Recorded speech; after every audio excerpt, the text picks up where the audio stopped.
안녕하세요. 부활절기 잘 보내고 계신가요? 오늘부터 당분간 예수님의 제자들 시리즈를 이어가도록 하겠습니다. 특별히 기록이 별로 없는 제자들 몇 명 있죠. 평소의 신앙생활에서는 무심히 지나치기만 했던 이들을 이번 기회에 관심 있게 한번 들여다보길 원합니다. 오늘은 바돌로메를 통해 묵상해 보도록 하겠습니다. 바돌로메는 복음서에서 제자들 소개 중에 이름이 다르게 엇갈리게 나오는 제자입니다. 공관복음에서는 바돌로메로, 그런데 요한복음에서는 갈릴리 사람, 갈릴리 가나 사람 나다나엘로 나옵니다. 실제로 같은 사람인지는 잘 모르겠습니다. 공관복음과 요한복음에서 12제자 중에 다른 이름의 제자가 기록되어 있다는 정도의 단서가 있는데, 오늘은 그 둘을 같이 생각해 보도록 하겠습니다. 참고로 바돌로메는 돌로메오의 아들이라는 뜻입니다. 성경에서 바 누구 이러면 누구의 아들이라는 뜻으로 보면 됩니다. 바 요나는 요나의 아들, 또 바디메오, 디메오의 아들이죠. 또 다른 이름인 나다나엘은 하나님의 선물, 하나님이 주심이라는 뜻이라고 합니다. 이렇게 이름이 다르게 표현되었던 바돌로메 혹은 나다나엘은 어떤 사람이었을까요? 성경에 나타난 바돌로메 혹은 나다나엘의 등장에 대해 살펴보겠습니다. 사실 바돌로메는 공관복음에서 소개 이후로는 활동한 흔적이 나타나지 않습니다. 물론 사도행전은 누가복음에 누가가 썼다고 보기 때문에 역시 사도행전에서도 이 제자의 이름 바돌로메라고 표현하죠. 하지만 그 역시 이상의 활동을 나타나지 않고 있습니다. 실제로 예수님과 함께 주로 등장하는 몇몇 제자들 외에는 상당수의 제자들이 그러합니다. 그나마 요한복음에서는 제자들이 조금 더 다양하게 등장을 하지요. 우리에게 잘 알려져 있는 의심 많은 도마의 이야기도 마찬가지입니다. 역시 요한복음에서만 나옵니다. 나다나엘의 등장도 마찬가지로 요한복음에서만 볼 수 있습니다. 나다나엘은 요한복음 앞부분에서 에피소드가 살짝 있습니다. 예수님의 제자가 된 빌립이 나다나엘을 예수님께 소개합니다.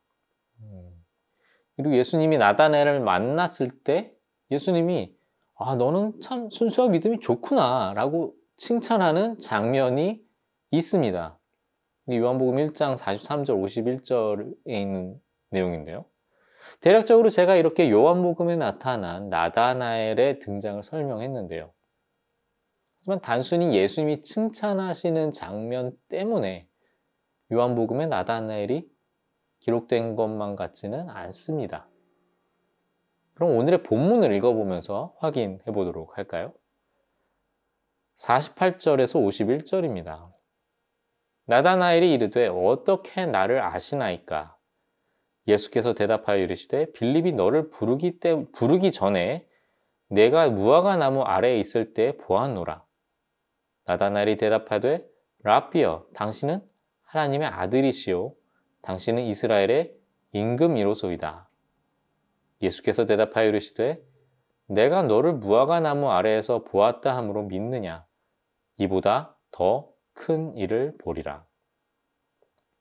또 이르시되 진실로 진실로 너희에게 이르노니 하늘이 열리고 하나님의 사자들이 인자 위에 오르락내리락 하는 것을 보리라 하시니라. 아멘.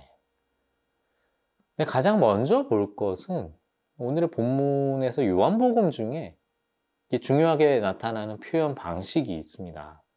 바로 예수님은 어떤 분이다 라는 표현인데요.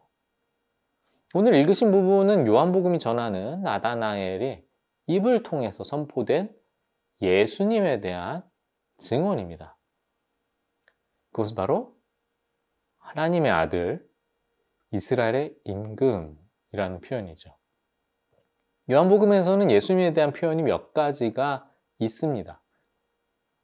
빛, 길, 진리와 같은 것들이죠.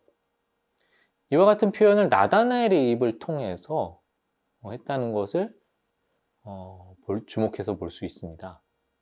요한복음은 단순히 나다나엘의 순수한 믿음을 보여주는 것을 넘어서 마땅히 불려야 할 예수님에 대한 호칭이 무엇인지 우리에게 알려주고 있는 거죠.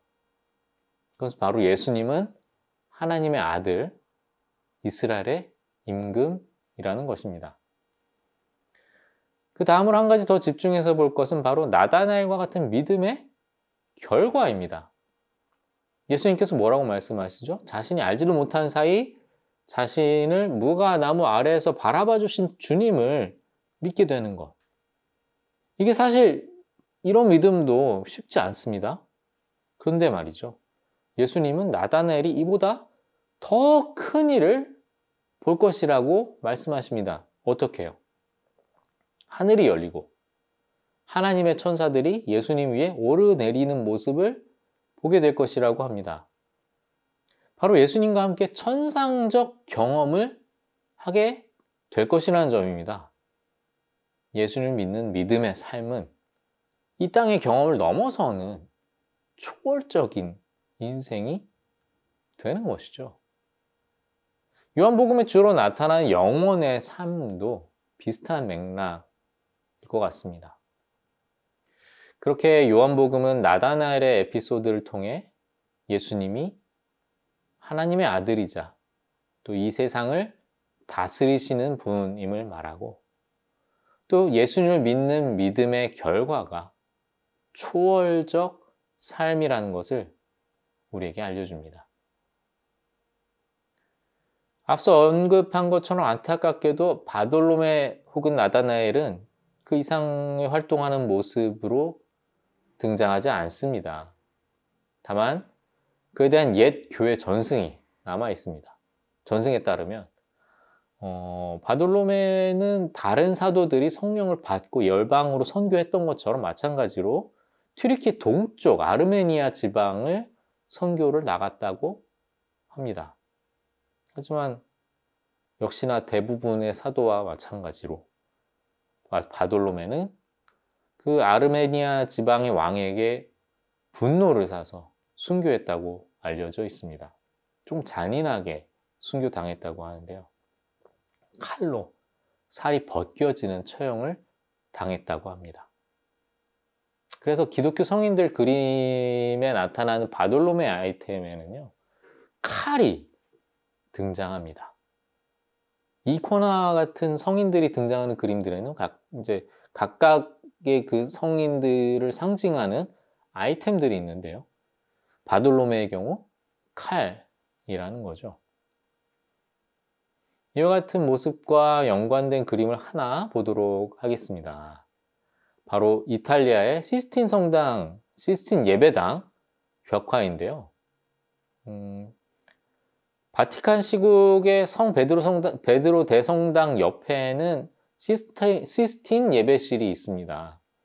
거기에는 유명한 미켈란젤로의 벽화와 천장화가 있는데요. 시스틴 예배당 천정화 중에 천지창조가 참 유명하죠. 아담과 하나님이 서로 이렇게 손을 뻗는 장면이 있는 곳이 바로 이곳입니다. 미켈란젤로가 예배실 벽화로는 최후의 심판을 그렸습니다. 예수님이 구름을 타고 오셔서 심판하시는 장면 말이죠. 아주 장엄하고 압도적입니다.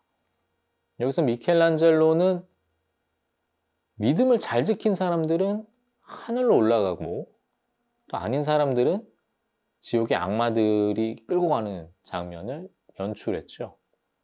그 올라가는 사람들 중에 유명한 성인들을 여럿 그렸는데요. 그 중에 바돌로메가 있습니다. 바돌로메가 살이 벗겨졌다고 알려진 것을 아시죠? 그 내용을 가지고 미켈란젤로는 벗겨진 살 가죽을 들고 있는 그런 사람을 그렸습니다. 바로 이 사람입니다. 조금 흥미로운 사실은 바돌로메가 들고 있는 이 벗겨진 살가죽의 얼굴이 미켈란젤로 본인의 얼굴 모습이라는 겁니다. 또 정작 성인의 얼굴과는 이 살가죽 얼굴이 좀 다릅니다. 물론 표현된 바돌로메 얼굴도 미켈란젤로의 것이 아니죠. 이와 같은 표현은 미켈란젤로가 정작 천국에는 가고 싶은데 자신은 없는 그런 본인의 현실의 모습을 이런 식으로 반추한 결과일까요? 여하튼 이를 통해 미켈란젤로 당시 사람들의 신앙관을 엿볼 수 있습니다. 사실 오늘날의 개신교인의 입장에서는 심판과 그 이후 천국에 대한 소망은 예수 그리스도에 대한 확고한 믿음만 있으면 된다고 생각하지 않습니까? 하지만 우리는 그 확고해야 할 믿음을 매번 점검하면서 살아야겠습니다. 오늘의 바돌로메, 나다나엘을 통한 말씀이 이를 다시 한번 환기시켜 주는 것 같습니다. 하나님의 아들이며 이 세상을 다스리시는 예수 그리스도, 그리고 그러한 예수를 믿는 믿음으로 영혼을 바라보며 어떤 고통에도 예수님을 버리지 않았던 순교자 바돌로메를 기억하며 믿음을 굳건히 하는 우리 모두 되기를 바랍니다.